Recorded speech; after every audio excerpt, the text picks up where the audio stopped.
this has hit home for me because it turns out my name was in the Minnesota murderer's notes. And I only learned about this when I got home, and there were 2 police cars stationed in my driveway, and they stayed there for 2 weeks straight, 24/7. And this mirrored what happened after January 6th, when a similar spate of death threats and other threats caused the Capitol Police to send extra security to me. If I could just mention one thing, which is we have to work on the charged rhetoric for sure. But when you have charged rhetoric and the mass proliferation of high-powered guns and other weapons of war, you are going to have the most vicious type of political violence you've ever seen, and that's what happened to Charlie Kirk the other day. So we have to work on the rhetoric, but we also have to work on other things that we can control, such as controlling the gun epidemic that afflicts every single one of our communities. We got to stop this nonsense. I'm Simi Shah, and welcome to South Asian Trailblazers. Good morning. Thank you. My name is Becky George. I use she, her pronouns, and I serve on the board of the South Asian Impact Foundation. It's an honor to be back with you on day 2 of Desis Persist Summit. At the South Asian Impact Foundation, we are focused on political power and civic engagement to make sure our voices are not only heard, but that we're centered in the shaping of the future of this country. Yesterday, we lived into our theme, Desis Persist, Our Stories, Our Strength. We heard how South Asian health leaders are fighting misinformation with truth and science. We learned what it means to defend our rights, protect our democracy, and tell stories through art. We pushed ourselves to be better allies through generations. And we explored how we run winning campaigns and how to build movements that last. And we closed day 1 with one of the most powerful plenaries of this summit, stories from community members impacted by our broken immigration system. And they left us with a call to action that we cannot ignore, because the stakes for our families and our future are too high. And that's why today matters. Today is National Constitution Day. I didn't know that. Today is National Citizenship Day. And how fitting, because today we are here to do more than learn. We are here to exercise our rights. Today is the first ever, from what I hear, Hill Day for Impact at the summit. So I'm so excited. Let's give ourselves a round of applause for Hill Day. And my auntie side is about to come out right now for the younger folks. I met my wife at Hill Day, so maybe you might meet somebody today. So good luck to you. Each year at the summit, we bring together South Asian American members of Congress. They are on the front lines of policymaking, defending our rights, addressing challenges facing our communities, and ensuring that South Asians have a seat at the table in Washington. Today's discussion isn't just about listening, it's about preparing for the work ahead as some of us take part in South Asian Hill Day today, carrying our stories and priorities directly to the halls of Congress. And even if you're not headed to the Hill today, there is a role for you to play back at home, organizing your community, registering voters, and continuing the work of building power long after we leave here. So, to lead this important conversation, I'm thrilled to welcome Simi Shah. Simi is the founder and CEO of South Asian Trailblazers, an award-winning media platform community and agency that elevates leading South Asians across industries. Please join me in welcoming our South Asian American members of Congress, Representatives Raja Krishnamoorthi from Illinois, Representative Shri Thanedar from Detroit, and the newest member of the delegation, Representative Suhas Subramanyam. Come on up, y'all. Good morning, everyone. How are we doing today? Okay, that was a little sleepy. Let's try that again. How's everyone doing? Okay, that's better. Everyone, it's such an honor to be here with 3 of our South Asian members of Congress. I have had the privilege of attending Impact over many years, and this is always my favorite session, so it's really an honor to be here with the 3 of you today. And I know we're not joined by everyone, but I'm excited for the conversation we're gonna have. I wanna start by setting the stage here in that the conversation that we had a year ago, and I know you hadn't joined us, Representative Subramanyam, last year, but is very different that we're having today.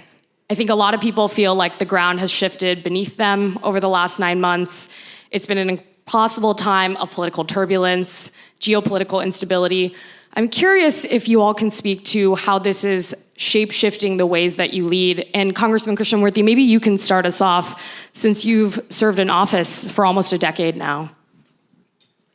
Thank you so much. Good morning, everybody. As I like to say, it's an honor to be with you. It's an honor to be any place they can pronounce my name correctly.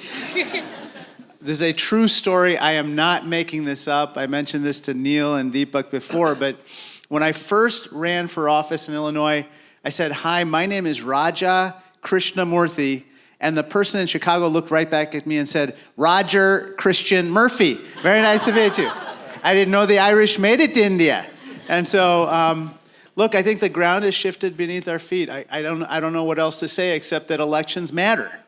And I think that for those who don't believe that, you can just see how one election can radically change the nature of government and, quite frankly, the way we even think about our own place in America. Just last night, there was a big ICE raid in my district. And guess who was on the scene to oversee the ICE raid? Kristi Noem. And in that ICE raid, they swept up citizens who were residents of my district. So today, I'm trying to chase down as much information as possible to figure out how to, get them out of detention and how to deal with this emergency and this crisis that unfortunately is not only afflicting my district, but districts across the country.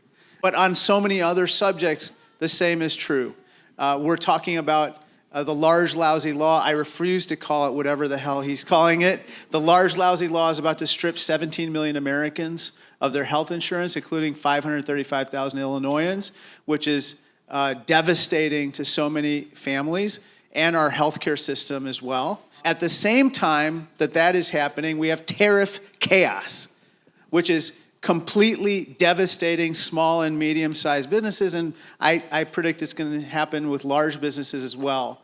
I visited a company in Rockford, Illinois, in northern Illinois, which was going gangbusters until March 31st. And then all of a sudden, on Liberation Day, its future changed radically. And today it's laying off people.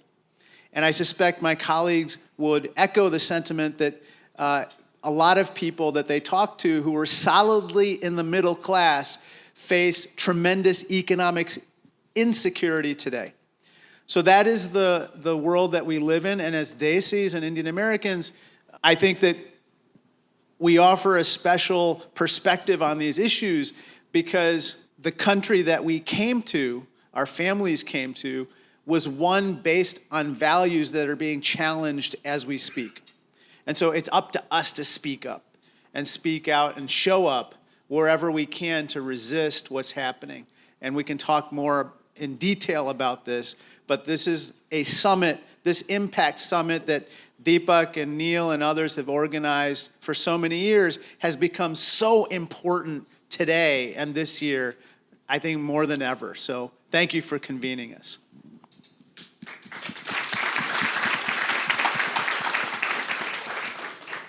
Rep. Thanedar, maybe you can chime in here, having served for a couple of years now.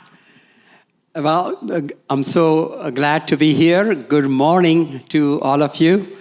Simi, thanks for hosting this event. And every year I come here, I see more people, more activists, more passion.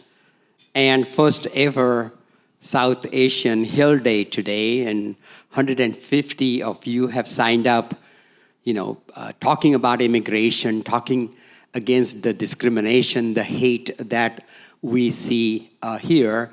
Some 40 years ago, I was 24 years old, you can do the math. Living in poverty in India, got admission to PhD program in chemistry, and all I needed to do was get a student visa. And those days, you had to go to Bridge Candy American Consulate, stand in line at 5 a.m. My number was called at 11. And That's right. and I studied in Marathi medium, didn't speak much English then. First time I'm meeting an American person, her name was Virginia, the counselor behind that window, and she's asking me questions, and I did my best answering those. And after 10 minutes, she says, Mr. Thanedar, I cannot give you a student visa. And she pushed my papers back, and as I saw those papers back, all my dreams were broken, and I lost consciousness, and I fell to the ground. And when I opened my eyes, I saw Virginia had come out of her window now, holding a glass of water, but no visa. And after that, Miss Virginia rejected my visa 4 times. And finally, I had nothing new to give. I resubmitted the same papers Virginia rejected and resubmitted for my student visa, and it got approved. And I said, why did Miss Virginia change her mind? And they said, oh, Miss Virginia's gone to America for her vacation. That's how broken our immigration system is. And with the hate that this administration is putting forward, the atrocities of ICE, as Congressman Raja Krishnamoorthi mentioned just now, we're seeing this all across America, this hate, anti-immigrant feeling, a country that is made who we are. Our greatness lies in our immigrant community. Our greatness lies in our diversity. But this administration continues to spread hate, and we got to fight it. And so I'm so glad. I'm so glad you're all here. I'm so glad you're all motivated, passionate about fighting this, and we are there for you. And I'm just glad to be here. Our newest rising star, Suhas Subramanyam, and of course the next senator, U.S. senator from our community, Congressman Raja Krishnamoorthi. I could not be in a better company, but thank you again, Simi, for hosting this. Thank you all for being here. Rep. Subramanyam, this is your first time serving in national elected office, so it's not really about how your leadership style has evolved, but it's what you're approaching for the first time. Can you speak to how you've been trying to navigate these times and what your approach has been? Yeah, absolutely. I mean, I feel like I'm playing with house money. I never thought I would be here. They don't elect a lot of people named Suhas Subramanyam in Virginia. But now they do, actually. My replacement in the state senate was Kanan Srinivasan, who's here today. Kind of, if you want to raise your hand, give him a round of applause.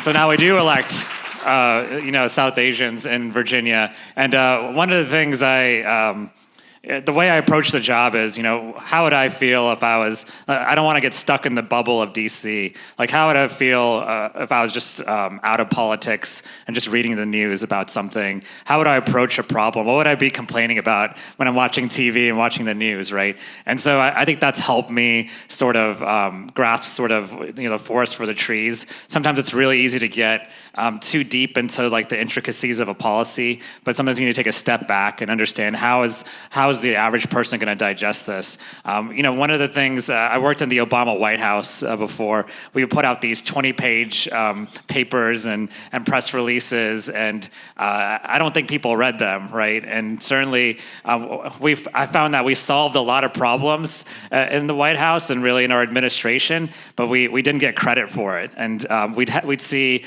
Republicans go to the ribbon cuttings of stuff that we did that they voted against, right?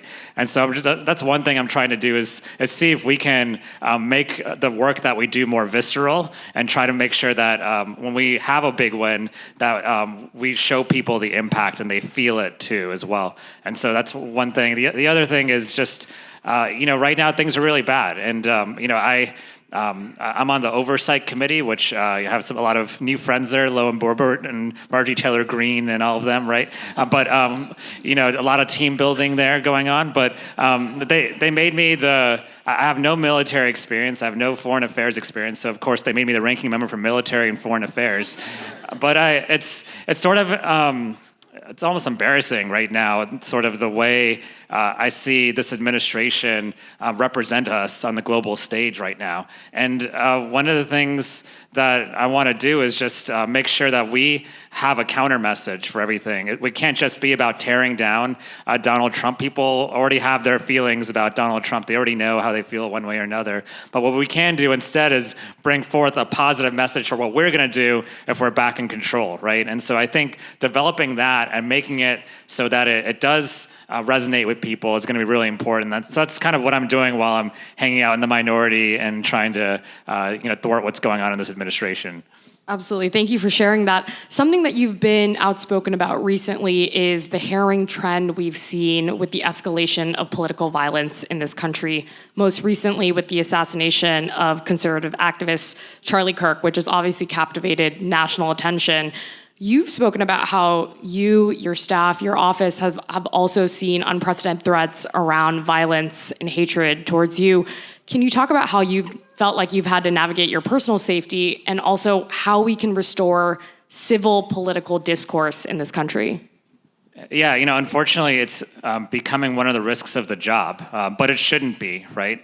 And we shouldn't normalize it. And so, my office, we got a threat. Someone said they were going to bring an AR-15 to our office, and I think it's, when I was talking to other members of Congress, I just talked to one yesterday who said they got 2 death threats over the weekend. It's becoming a big problem, and it's not just on the Republican side or the Democratic side. I'll tell you what's not helpful is when something like that happens to blame the other side and say that, all the violence is coming from one side and that we need, I've started listening to some right-wing radio to see kind of what they're talking about. And, some of the rhetoric of this is the start of a civil war, we need to purge the other side. That is not helpful, right? What is helpful is if we come together, we try to, one, make all our events safer and make sure that people who attend our events are safer. I don't want to walk into a room and people feel less safe. So this past weekend, I had security for the first time since I got elected. And honestly, the people at the events where I was attending felt safer that the security was there. But long term, we also need to figure out what is leading to the trend, what is happening online, what is going on, and how can we in Congress fix it? Absolutely. The rhetoric that you're referring to has also uniquely impacted our community, and this is one of the issues that Impact will be tackling on Hill Day today. The data shows that 60% of anti-Asian slurs online is directed at South Asians today, and this is not a pattern that's unfamiliar from what many in our community experienced in the post-9/11 era. Rep. Thanedar, maybe you can chime in here and share a little bit about what protections Congress might be able to put in place to keep our community safe and help us feel safe at this time. Well, there's a lot of talk about putting more security. But look, this is a job to be with people. And I find a lot of security really hinders my direct communication with people. I usually like to go by myself to events. I'm at a, barbecues happening. I would just drop in. There are music concerts, parties in the park, and I just love to meet. That is where I actually get to talk, listen to people. And, we need to be able to say what's on our mind without fear, especially without fear of political violence. And, I've had issues where I'm in a town hall and there is a person who just says, I hate this guy and I'm just going to go home and get my gun. And I have issues. I've had people showing up on my front lawn, waking me and my wife up at 3 a.m. And there's 30 people on my lawn knocking, making noise in my front yard. So these things continue to happen, but we need to disagree in a civil way. We need to be able to address this. There is no place for hate in America. And I, particularly my district, and I often joke that the only South Asian person I know in my district is my wife. This is predominantly a African-American district that I represent.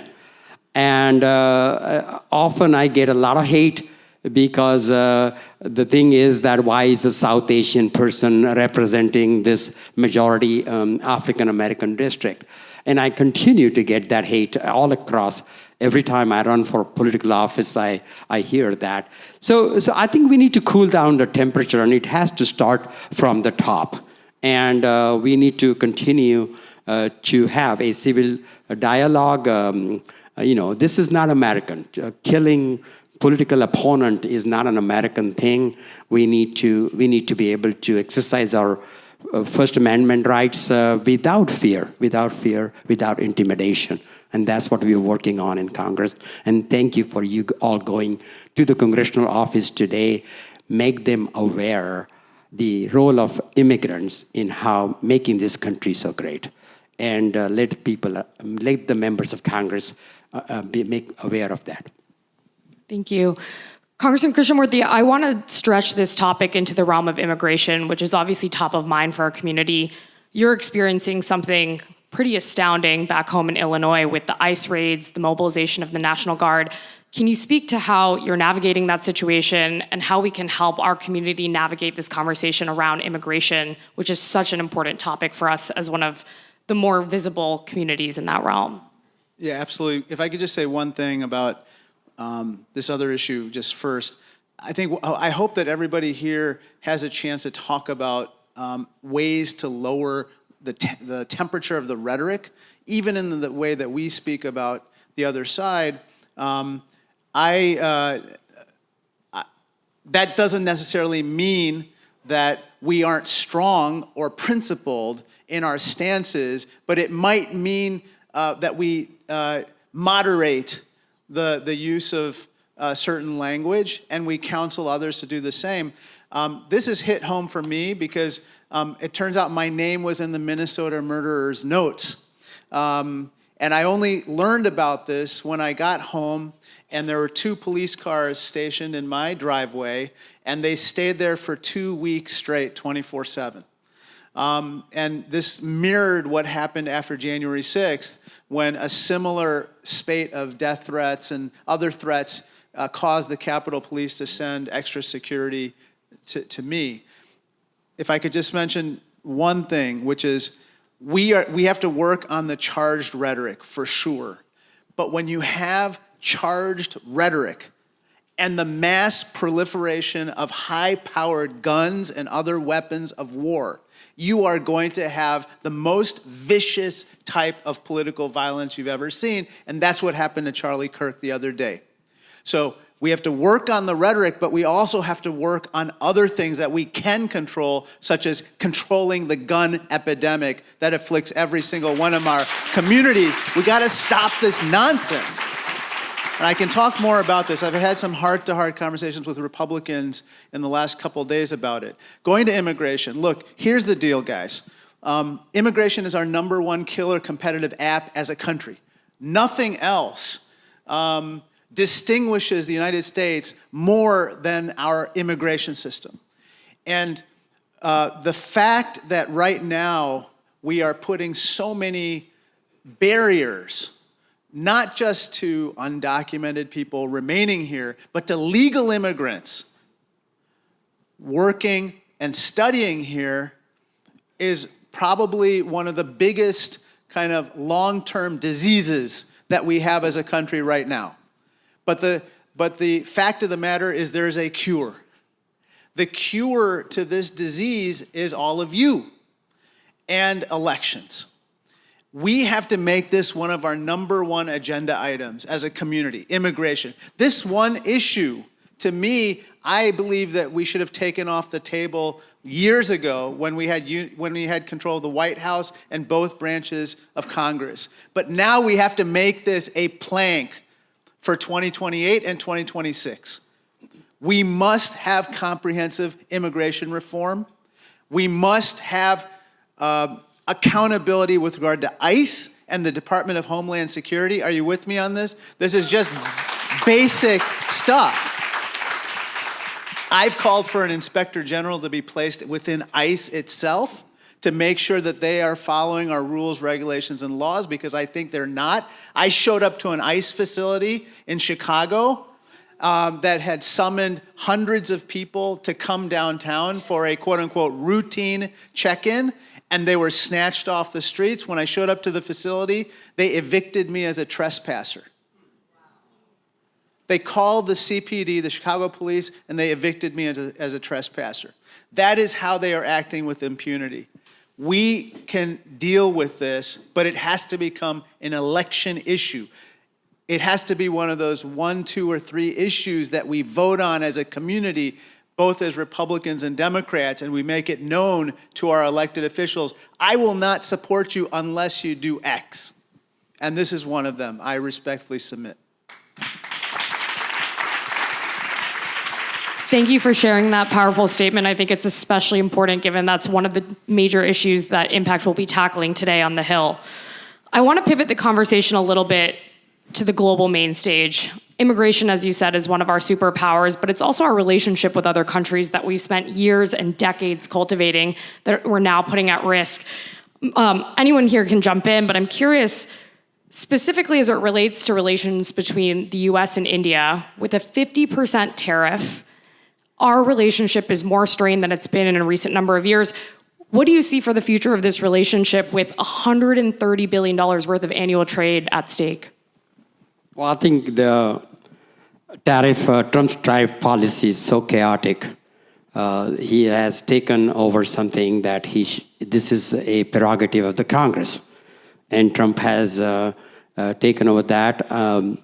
This is really hurting our economy. This is hurting the relationship between the U.S. And India. The tariffs are totally unthought of. They're not. It's a chaotic, and it's going to ruin the relationship between the two countries. This tariff policies is going to push India into the arms of China and Russia. That is what I see the danger of. And China is already, with this aggression, trying to take some leadership. And Congressman Krishnamoorthi, of course, the ranking member of the China committee, can speak on that. But, we need to counter China's aggression. And the way to do that is a stronger U.S.-India relationship. Indian community thought Trump is a friend of the Indian community. But what it looks like that how the Modi is dead, right now there is just a lot of hate towards India. The economic policies of this administration are hurting our relationship with India, and this need to be addressed because a stronger India-U.S. relationship will go a long way in stopping the threat of China, their aggression. Can I jump in for a second? Please. I echo everything that you said, but I want to just match this with something else that's happening on the Republican side, the MAGA right, far MAGA right, which is Laura Loomer, Stephen Miller, Stephen Bannon are in the ascendancy in a big way. In a big way. They hate you and me. They detest us. And it's for the first time in my lifetime in the last couple of years where I felt like there's a group of people who really don't want us here and wish that we weren't here and are working to do things to make sure that more of us don't come here and that they push us away, okay? And I think that what's happening in this India relationship, I would not trace directly to what these folks are saying and doing, but it's tangentially related in the fact that they feel comfortable doing this, okay? And I think that we have to call a spade, and we have to, as a community, band together with whoever on the other side in the Republican Party who's pushing back against those voices. Because, just as Trump easily dismisses the India relationship right now in the way he's doing, Stephen Miller dismisses the importance of Indian immigrants here in this country.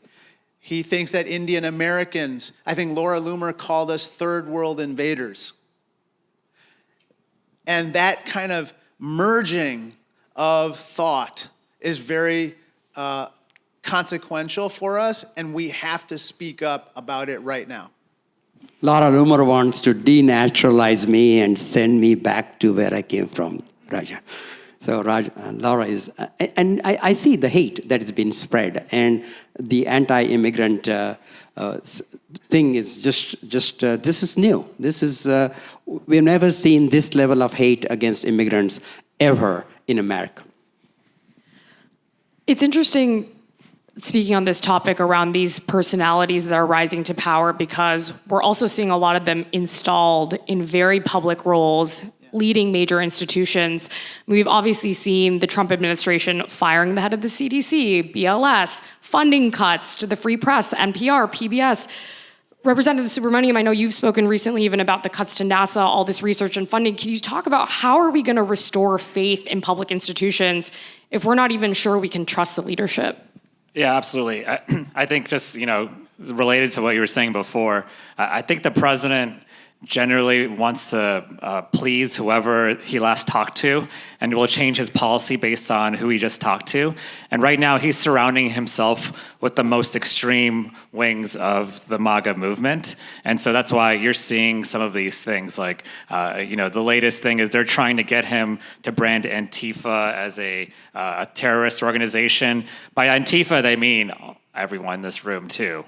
Don't think it's just Antifa. If they come for Antifa first, they're going to come for all of us, really. And so they're just trying to find excuses and ways to basically radicalize a lot of our agencies. And there's actually, the president is facing criticism right now for not being extreme enough and not taking over the agencies even more than he has. So those are the people in his ear right now that he's trying to please. And so we should understand that, because that is not where the American people are. I think a lot of people who even voted for him don't like a lot of the things that we're talking about right now. The Latino community, I represent the Latino community, do not like the ICE raids, even the ones that voted for him. I had one person who was a U.S. citizen who was detained, and he was a Trump voter, but because he was Hispanic, ICE had pulled him over and detained him, and it took a while for him to be able to prove that he was a citizen, right? And so that's what's happening. So there's this chaos happening right now. I've got a lot of federal workers as well who give me tips every day on all the terrible things they're trying to do to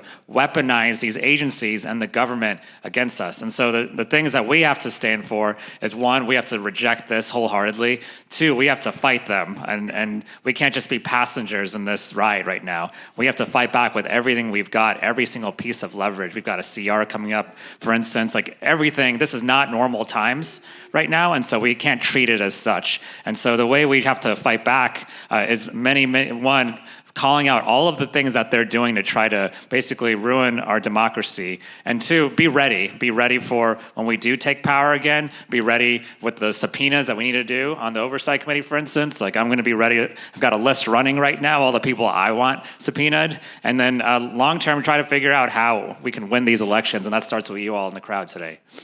Absolutely.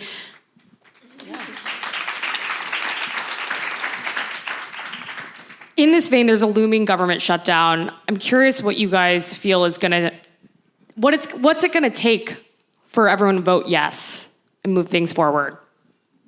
Well, healthcare, we cannot compromise on several issues. I represent one of the poorest districts in the United States, the third poorest district. 30% of my constituents live at or below poverty.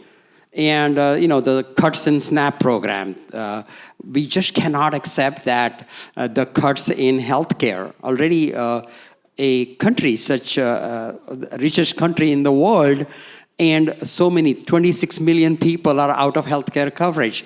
And with their Medicaid cuts, more people are going to be thrown out of healthcare. Their obsession against vaccines, this Health and Human Secretary is going to be responsible to killing hundreds and thousands of Americans just because of he didn't understand science, he doesn't support vaccines, he doesn't really support cancer research. We need to fight. And there is things that we can compromise on, and there are things we cannot. And if it comes to that, if we need to protect the American people, to protect our health care, if it means we got to shut this government down, we should do that. But I don't think we can compromise on some of the key issues that are facing our people. Congressman Krishnamoorthi, curious if you have a take there, especially as it does relate to healthcare. I mean, we're seeing the deadliest outbreak of measles we've seen in years, the rollback of vaccines, and so much progress that we'd achieved in the wake of the post-COVID era. Yeah, I think, look, I'm going to be a no this week on this CR. With regard to the vaccines, when you have a Health and Human Services secretary who said that it's a quote-unquote holocaust that's going on with regard to the taking of vaccines, that's all you need to know about his concern about the nation's public health and science. And I think that what we're seeing is when his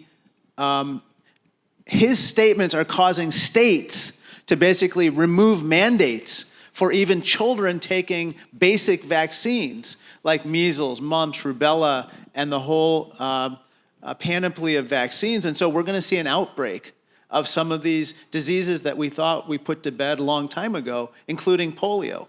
We've seen measles, but we could see the outbreak of polio again in different places.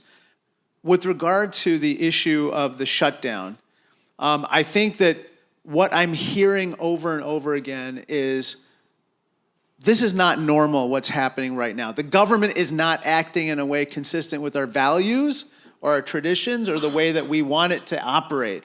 And so get a concession from the other side. Get a concession from the other side if we're going to continue with the operation of government.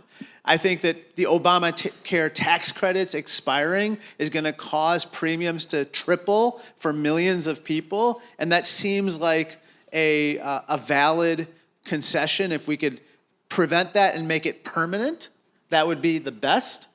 But I think that we have to make sure that we get something in return for our votes. They matter. And in the US Senate, there's a filibuster, which means that even in the minority, Democrats' votes matter. Yeah, I want to just also agree with everything that was just said. People's premiums are going to double or triple in January or February. Think about how expensive healthcare is right now for all of you, for everyone, right? Imagine if you double your premiums every month. What's that going to do to your bills at home, right? What's that going to do for your family's budget right now? That's what we're fighting for, too. I've got another thing, which is I represent a lot of the federal workforce in Virginia, and they're already shutting down the government. They're just doing it in a different way. What's happening is that they are wrecking these institutions. They're firing a lot of people. They're trying to replace them with Trump loyalists. The interview process now for some of these jobs is to actually write a paragraph about what you're going to do to support Donald Trump and his agenda, right? And so they're already ruining our institutions. I think, again, if I was at home with the TV on, I'd be yelling at the TV, don't give up your leverage, right? This is your one piece of leverage you have in the minority, so use it, right? And so I want to see, absolutely, I want to see us fight on healthcare. I also want to see us make sure they change the way of what they're doing in the government, whether it's the freezing of critical funding to a lot of important programs or taking away SNAP and Medicaid benefits, and certainly all the firings that are happening of very critical personnel in the government. How do you think we should hold power to account? Hold power to account? Yeah. What do you mean by that? I mean, I guess you've been outspoken even about releasing the Epstein files, many of you have, about going after the Trump administration and the conservative right who's trying to weaponize this moment with the assassination of Charlie Kirk. I mean, what are the ways in which we can actually get up there and hold power to account? Yeah, we have to use every single tool necessary, right? And so I've been to rallies, I've been to marches, we've done everything we can.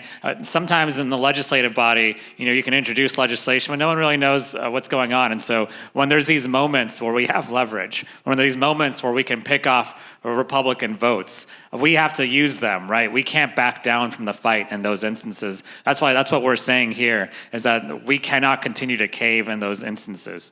I think there are four things that I can think of off the bat. One is we have to continue to shine a light on the harm that the Trump administration's policies are doing to working people and to families everywhere, okay? People are so busy they can't keep up with all the changes that are happening. And what I've noticed is that when you lift up stories of real people being hurt by these policies, all of a sudden people wake up to the issues at hand.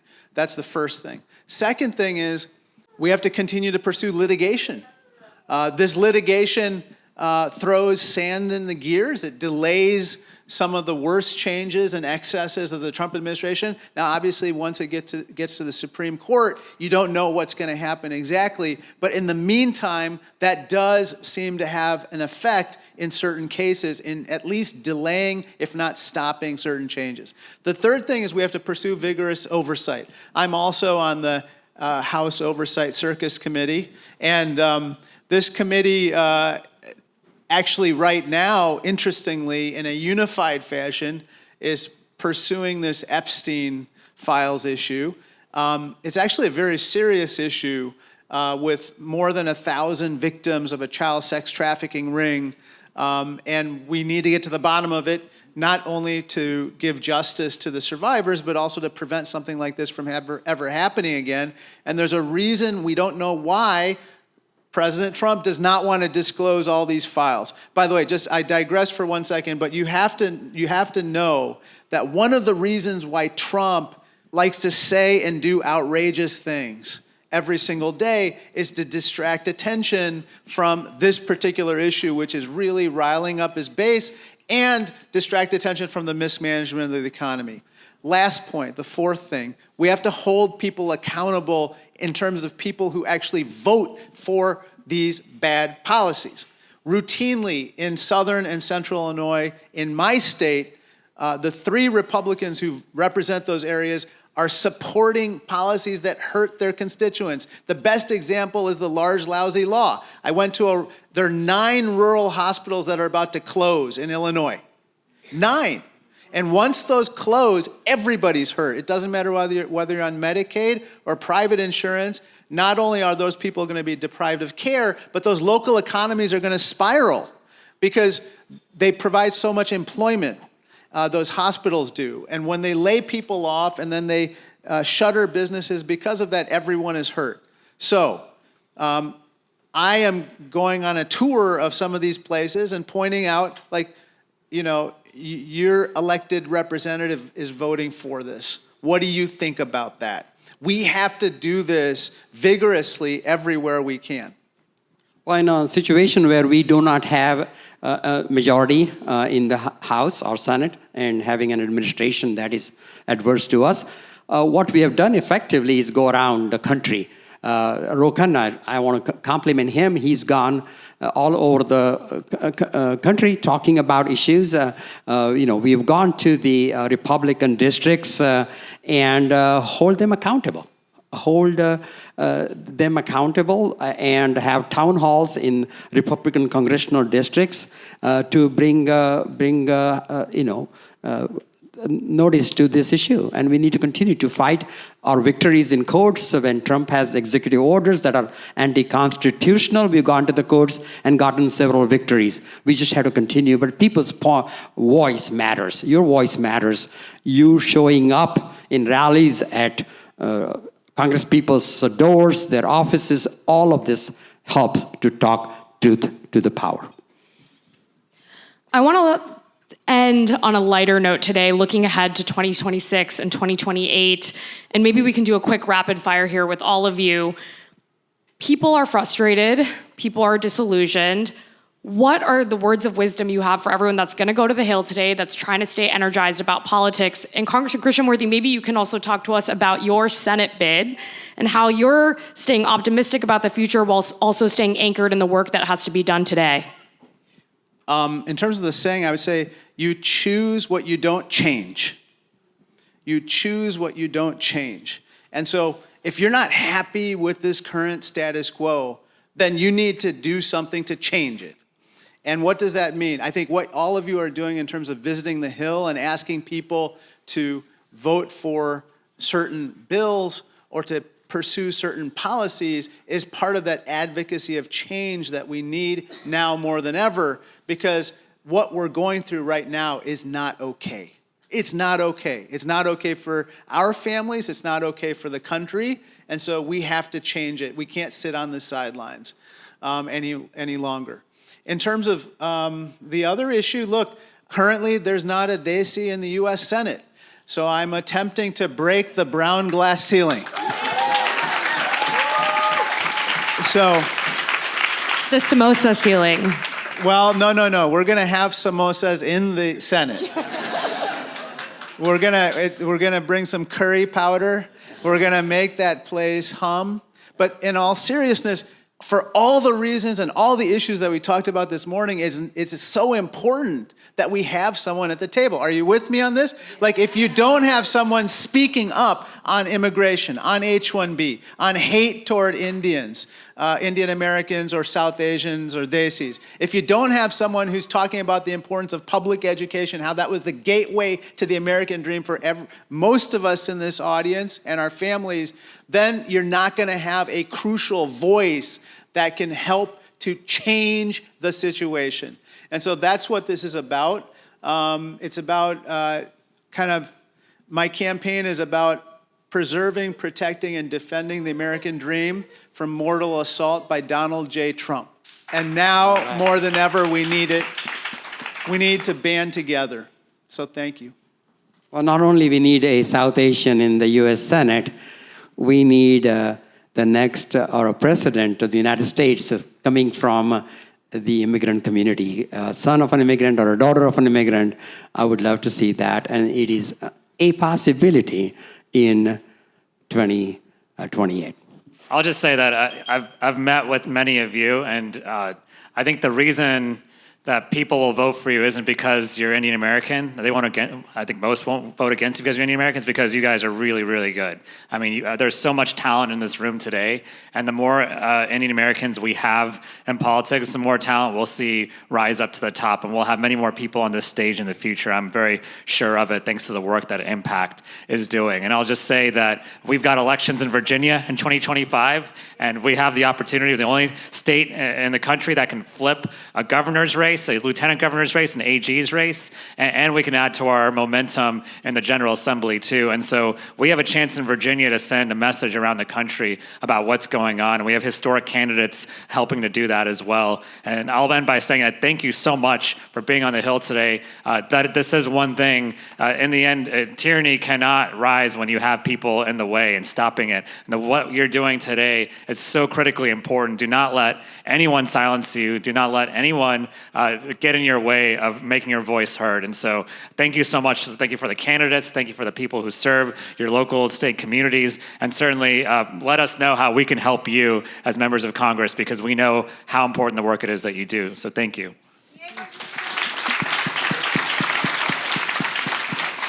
Congressman Krishnamoorthi, I know you have something to add. I'm going to ask one last thing of all three of you. I host a podcast called South Asian Trailblazers, and all three of you are trailblazers in your own ways and similar ways. And so I also want you guys to share with this audience what trailblazing means to you. And feel free to share your comment as well. Well, just doing something, coming as an immigrant, being a serial entrepreneur, and then one day realizing that I achieved my American dream. And wondering my life isn't about accumulating wealth and for my family, but doing something for the others and helping others achieve their American dream. And that's what motivated me to seek public service. And I'm just delighted to doing what I'm doing now, is able to see the solving problems, helping constituents every day. And that's what we do. I love that. Rep. Subramanyam. So a lot of people may not know Raja's real name is Subramanyam, right? Subramanyam Krishnamoorthi. So we're the Subramanyam caucus up here. But when I was running for the state house the first time, no one had, we'd never elected an Indian American or South Asian at any level, state, federal, didn't matter, right? And one of the things that would come up, I would go to an Indian American door and talk to them. They'd be like, "Oh, you want to be in office like Raja Krishnamoorthi in Rokana, right?" And but it was so important that we had people who had won before, because a lot of people didn't think I could win at first. But I could cite people who had won all around the country as reasons why I can win too, right? And so, getting Raja in the Senate means that, we can have more Indian Americans in the Senate in the future, right? So that's what trailblazing means to me, is showing what's possible. And certainly we have that, and that's only growing thanks to the work Impact's doing. Congressman Krishnamoorthi, you want to close us out? Well, first of all, I just want to say a big thank you to all of you for coming. Thank you to Chintan and Deepak and Neil. And I hope that all of you kind of come away from this resolved that we have to band together. There's lots of things that divide us, okay? Even within the South Asian community, the Desi community, there's lots of things that divide us. But how can we rally around our boldest common denominators? What is it we share in common? To me, it is an intense dedication and loyalty to the values of America. It's to the DNA of America. The DNA of America is not about a bloodline or where you came from or how you pray or whom you love or the number of letters in your name. There are 29 in mine. It is Subramanyam Raja Krishnamoorthi, 29. It's about, freedom and equality. It's about economic opportunity for everyone. It's about America being the best version of itself. That is what we have to strive for. Those ideals are what animated, you or your parents to jump on an airplane, 30, 40, 50 years ago, taking every possession that they had, $8 in their pockets, and coming to a place they've never seen to start a life among people they never knew. Those values are in doubt today. And so we have to be the ones that are the warriors for those values. We have to be the ones that band together, fight through our fear, and remember that America is always worth fighting for. We have to be those people. And so if you can do that coming out of this summit, I will always believe that you will prevail. And so I'll just close with this, which is my favorite saying. Yesterday is history, tomorrow's a mystery, but today's a gift. That's why we call it the present. And so I am honored to be with you yet again at this excellent summit to celebrate all of you and to celebrate how together we are going to make a difference with Project 2026, taking back Congress, and then taking back the White House in 28. Thank you so much. Thank you. Thank you all so much for being here, for trailblazing, and for inspiring us Desis to persist. We appreciate your time. Thank you so much for tuning in today. I hope you'll join our community at southasiantrailblazers.com. Be sure to subscribe to our newsletter and follow us at South Asian Trailblazers on LinkedIn, Instagram, TikTok, YouTube, and any major platform. Here at South Asian Trailblazers, we're dedicated to elevating leading South Asians. Until next time.